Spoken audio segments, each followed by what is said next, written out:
Hey everybody, welcome back from spring break. I know there's been a lot of days in between Patina's story. Tomorrow I will have the next Patina chapter for you, and we'll kind of try to remember what happened in those first few chapters with her. But for right now, I'm going to read a shorter story for you. It's called Ada Twist, Scientist. It is in the same series as Sofia Valdez Future Prez, which I know a lot of people really loved. So let's dive into Ada Twist. All right, Ada Twist, Scientist. Ada Marie said not a word till the day she turned 3. She bounced in her crib and looked all around, observing the world, but not making a sound.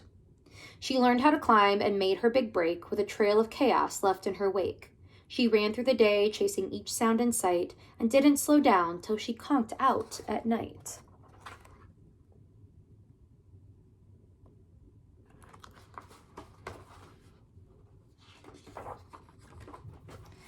Her parents were frazzled, but tried not to freak, as Ada grew bigger and still did not speak.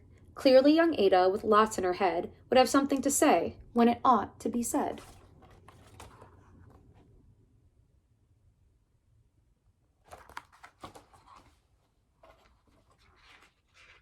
I really do love all the mom's outfits in this book. Just wanted to add that.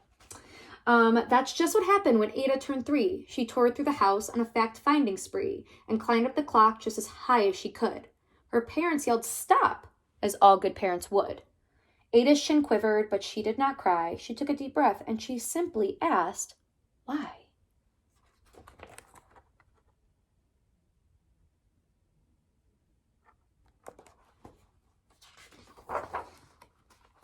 Why does it tick and why does it talk? Why don't we call it a granddaughter clock? Why are there pointy things stuck to a rose? Why are there hairs up inside of your nose? She started with why, and then what, how, and when. By bedtime, she came back to why once again. She drifted to sleep as her dazed parents smiled at the curious thoughts of their curious child, who wanted to know what the world was about. They kissed her and whispered, "You'll figure it out."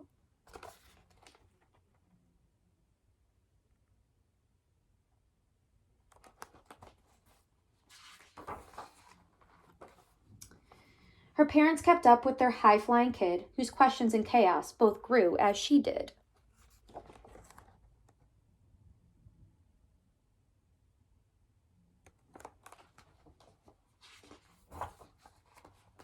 Even Miss Greer found her hands were quite full when young Ada's chaos wreaked havoc at school. But this much was clear about Miss Ada Twist. She had all the traits of a great scientist.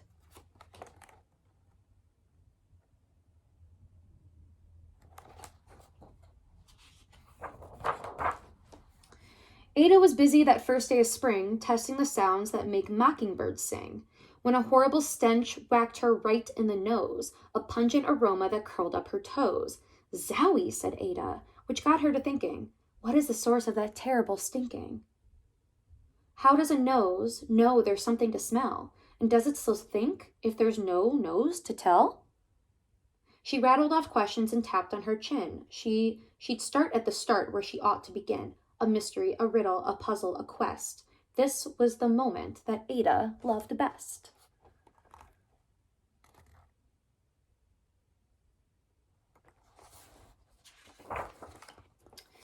Ada did research to learn all she could of smelling and smells, both the stinky and good. One hypothesis Ada thought could be true. The terrible stink came from Dad's cabbage stew. She tested and tested, but soon Ada knew it was time to come up with hypothesis 2.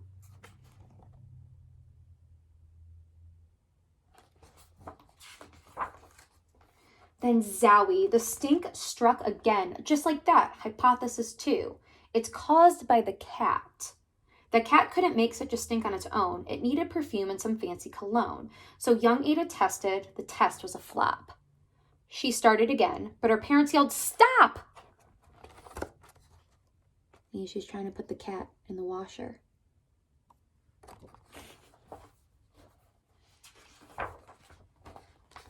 Ada Marie, to the thinking chair now by the time we count 3. "Enough," said her mother. "That's it," said her dad. Her parents were frustrated, frazzled, and mad. Why? Ada questioned. Her mother said no. What? Ada queried. Her father said go. You've ruined our supper. You've made the cat stink. Enough with your questions. Now sit there and think. She looked at her parents. Her heart turned to goo. Poor Ada Twist didn't know what to do.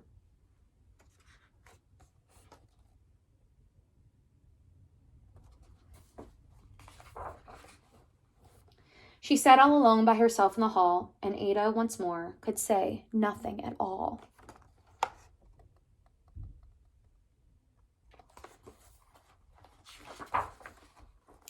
And so Ada sat, and she sat, and she sat, and she thought about science, and Stu, and the cat, and now her experiments made such a big mess.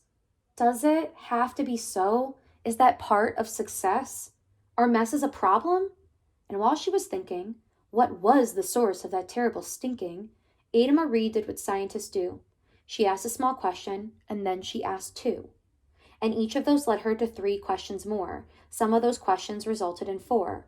As Ada got thinking, she really dug in. She scribbled her questions and tapped on her chin.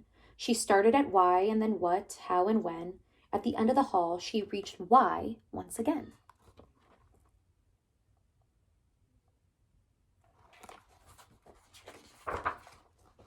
Her parents calmed down and they came back to talk. They looked at the hallway and just had to gawk. No patch of bare paint could be seen on the wall. The thinking chair now was the great thinking hall. They watched their young daughter and sighed as they did. What would they do with this curious kid who wanted to know what the world was about? They smiled and whispered, "We'll figure it out."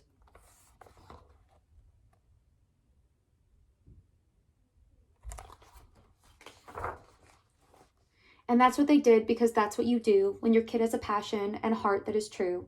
They remade their world. Now they're all in the act of helping young Ada sort fiction from fact. She asks lots of questions. How could she resist? It's all in the heart of a young scientist.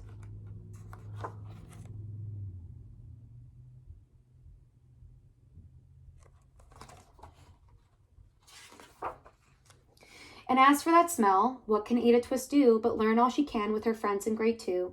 Will they discover the stink that curls toes? Well, that is the question. And someday, who knows?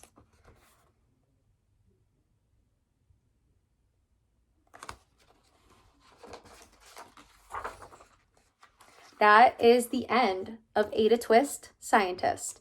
I seriously love these books so much.